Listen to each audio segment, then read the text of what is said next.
आगी ने दी हवा, थोड़ा सा धुआं उठा और आग जल गई। तेरी मेरी दोस्ती, तेरी मेरी दोस्ती प्यार में बदल गई। तेरी मेरी दोस्ती लेकिन ध्यान देंगे किसुन पाल ये अंदर का भूसा भरे भरे तब होते का भूसा के घर में घुसा, ज्यादा ही गर्दा उड़ा, पूरी नाक भर गई। भूसा के घर में घुसा,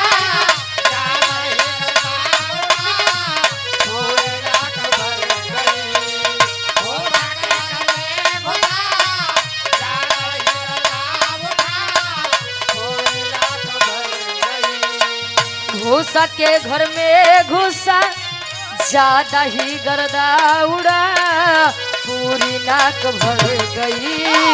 देखते ही देखते, देखते ही देखते छींक वार कर गई।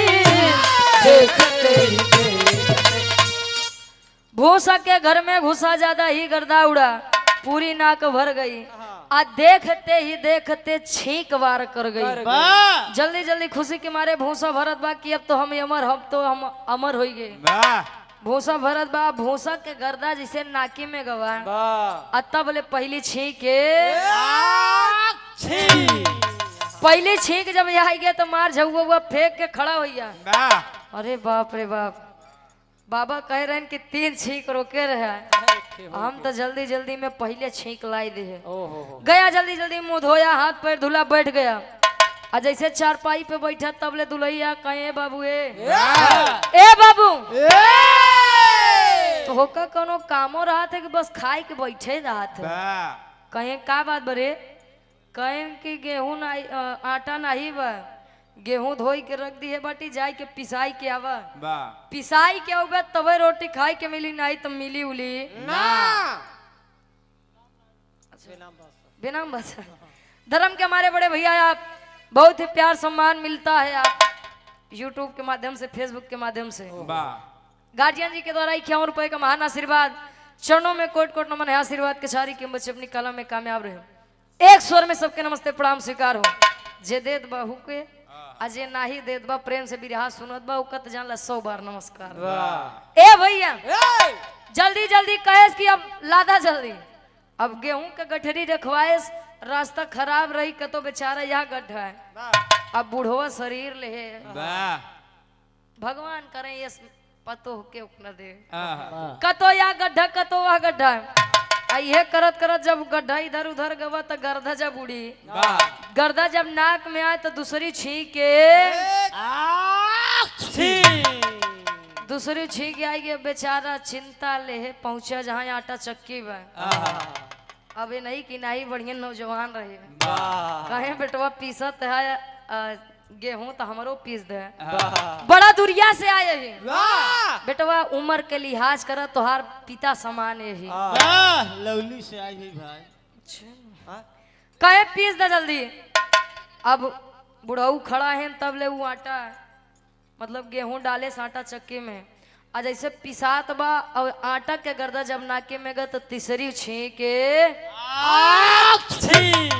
3 छींक जब आ गई कुछ हुआ नहीं है। ध्यान देंगे समाज में 2 प्रकार के पागल होते हैं। एक पागल जिनको भगवान स्वयं पागल करके भेजता है, दिमाग के से थोड़ा, और एक पागल जैसे हमारे अशोक भैया है, इनका बंतु पागल कहेंगे, ये जानत सब है, लेकिन ए भैया बंतु पागल के मतलब जैसे भैया हमारे डब्लू गुरुजी हारमोनियम बजावत है, आवे हाँ हो आवे कहाँ कस भैया डब्लू ए डब्लू भैया का करता है हो, यहाँ का करता है। अब आंखें से देखा था कि हारमोनियम बजावत है, लेकिन पूछत है तो इनका सबका बंतु पागल कहा थे। ए भैया किशुनपाल को कुछ हुआ नहीं है, बस वही पंडित की बात ध्यान में रख के तीन छींक आ गया तो मूर्छित हो गया, नहीं बेहोश हो के नाटक करत है। जहाँ वो लड़का गेहूं पीसत बा वही लंबा लंबा लेट गए। आज जब लेटन तो लड़का कहे अगर बाबा तो कल लेटाइन के बाद तो जाइए बाहर, चारपाई है, कुर्सी है, बैठना है तो बैठ जाइए, लेटना है तो लेट जाइए। कहे बेटा तुम्हें नहीं पता मैं मर गया हूँ। क्या है? कहे मैं मर गया हूँ, कोई मेरे घर पर खबर भिजवा दो, तुम्हारे पिता किशुनपाल अब इस दुनिया में नहीं रहे। बेटवा कफन उफन के जुगाड़ करा, बांस ओस काटा ये लाल। आज तब से हो थका पापड़ के भाव में कभी जी लिखा है।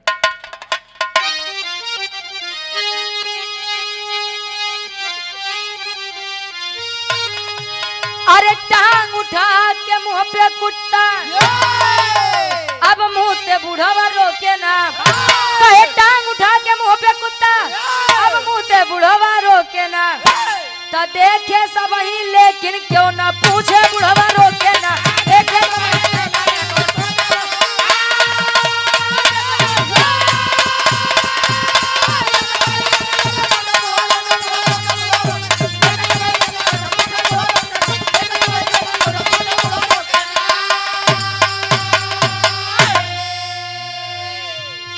अरे मुंह मात के खाली हुए जब गईले आटा के पास हो तो मुंह से बोरी लगे फाड़ने, दादा हुए निराश हो।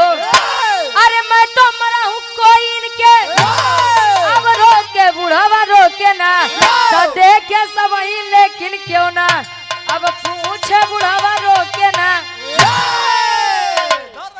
किशुनपाल बुढ़ऊ लेटा है लंबा लंबा, बेहोश हो के नाटक करत है। बेहोश हो के नाटक करत है ना, लड़के से बराबर बतियायो जाता है। बेटा मैं मर गया हूँ। अब इतनी बतिया सुने तब ले कुकुर आए, कुत्ता काला वाला। जब कुकुर आए तो लागे किशुनपाल के मुँह पे अपन काम करे। अब किशुनपाल बेचारा मुंह पोछे, जब मुंह पोछे तक अच्छा कुकुरे बिलार की आदत होत है कि जवन चीज सामने रखबा ओका ना पूछेंगे। अब भाई कोनो बोरी में रख दे या काली पन्नी में रख दे, ओका कितना बढ़िया से कतो छुपा दे, लेकिन कुकुर बिलार ओका सूंघत पहुंच जाएंगे हुआ। अब बोरिया में आटा पीस के रखा बा, तब लगवा बुढ़ऊ के वो आटा के बोरी मुँह से लागे फारे।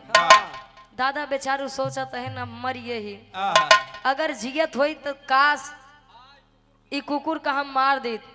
तब ले कहता है बेटो ए बबुआ बेटा मैं मर गया हूँ, कृपया इस कुत्ते को मार दिया जाए। हाँ हो कहे इस कुत्ते को मार दिया जाए, नहीं तो हमार पतो हमका जान ला मरे के बादो चार गाड़ी दे। पतो हमार बड़ी दुष्टी बेजान ले। ए भैया तब ले लड़किया कहे अच्छा सही सही बतावा ये कौन खेला फाने है। आज तो खेला खेलता है। सुबेरे सुबेरे तो कब पागल बनवे बदे हम ही देखान रहे। यार तुम बोल रहे हो अच्छा खासा सब सोच विचार रहे हो। तू तो कहा था कि कुकुरे के मार दे, कुकुरे के तो तू मार सकत है ना। कहे बेटा मैं मर गया हूँ। रे चूतिए साले तो बताइस के कौन बताए कि तुम मर गया हो। जो ने अपने गौनम पंडित जी नहीं बताए रहे कि तीन छी के अगर एक कुकुर मोहे पे आई कि अगर ऐसा काम कोई दे तो जान ला हम मर जाब। अब लड़किया भाई नौजवान रहन, अब ओकर खोपड़ी खराब हो दे। उठाए इस लाठी अंदर से आ कहीं अब बताओ ते मर गए है कि जी गए है। बुढ़े बोल कहे बेटा मैं मर गया हूँ। अभी तुम बच्चे हो तुम समझ नहीं पाओगे। उठा इस लाठी तो पीछे 2-3 लाठी जब दहेज जमाई के पिछवाड़े पर इतने पे उठ के बैठ गए। अरे बाप रे बाप। जब उठ के बैठ गए तब होत का आखिरी बखड़ी के भाव में कभी जी लिखा था।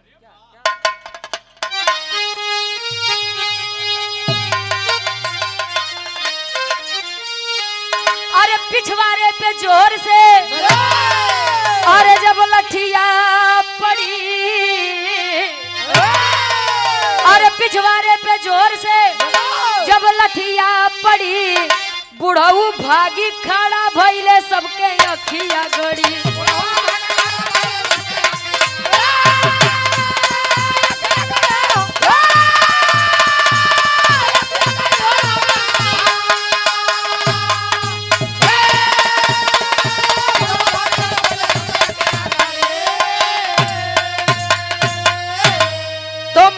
ऐसन बात ओही क्या माना हो, तो पानी में से पानी बुद्धिमान बन के छाना हो।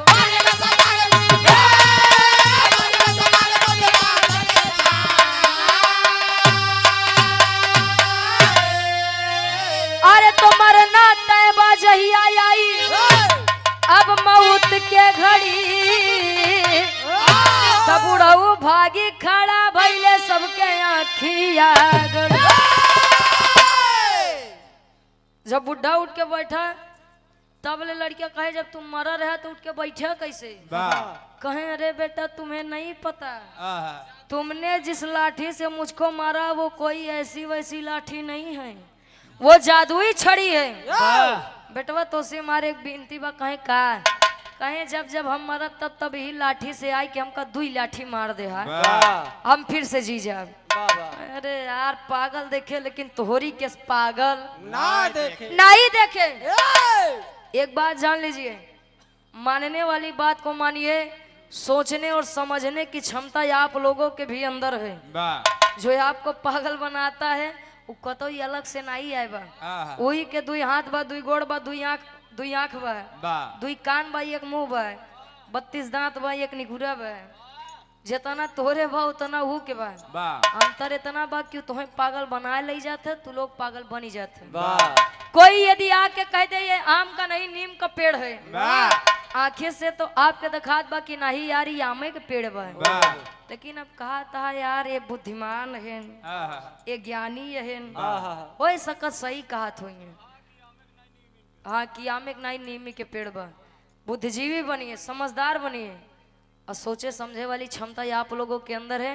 हमसे ज्यादा बुद्धिजीवी है, हमसे ज्यादा देश दुनिया देखे यार, दाढ़ी मोछा इसे नहीं सफेद करे ए भैया। माने वाली बात माना नहीं किसुन पाल की नहीं, बस क्यों झूठे कह दे अब तू मरे वाला है तो बस हम जाइन वाला है। कोई भी नहीं बता सकता कि हम मरेंगे कब, हम जन्म कब लेंगे। कहा जाता है शिक्षा उस शेरनी का दूध है, जिसने पिया है उसने दहाड़ा है। Doctor B.R. अम्बेडकर साहब जी ने कहा था पढ़बा लिखबा तब जन्म। हाँ नहीं तो ऐसे मगो चुगावत। हाँ भैया हो, समझदार बनिए, बुद्धिजीवी बनिए। अब माई बाबू के सेवा करें, माई बाबू के बोझ समझ बे। आज तू अपने माई बाबू के वृद्धाश्रम छोड़ता कर, तोहार लड़किया तुम्हें वृद्धाश्रम छोड़िए। अपन अपन कर्म के फल बिना भोगे यहाँ से क्यों न जावे, एक बात जान ले। आखिरी में खानदान के परिचय बा। गुरु बिहारी, गुरु गणेश, गुरु रामलाल की प्रिय।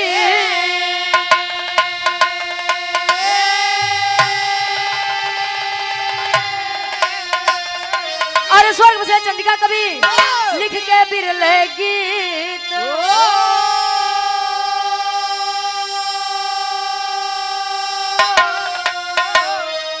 अरे मुहवा पे कुत्ता मोती जहिया, रुचि गया कभी बिरहा के सजीवन बूटी। मुहवा पे कुत्ता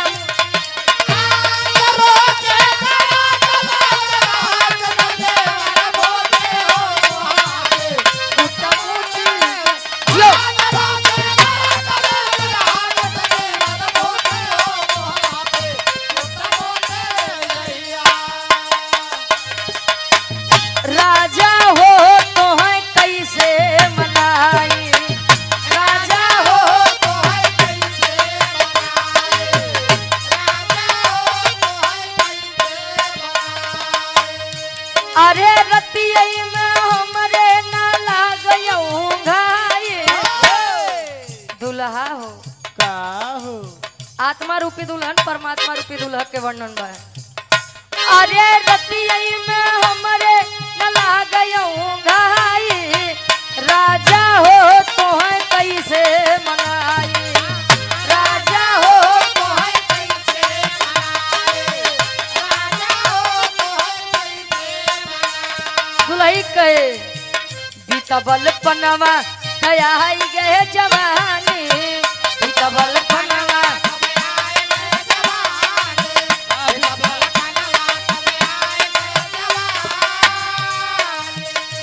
अरे रही रही के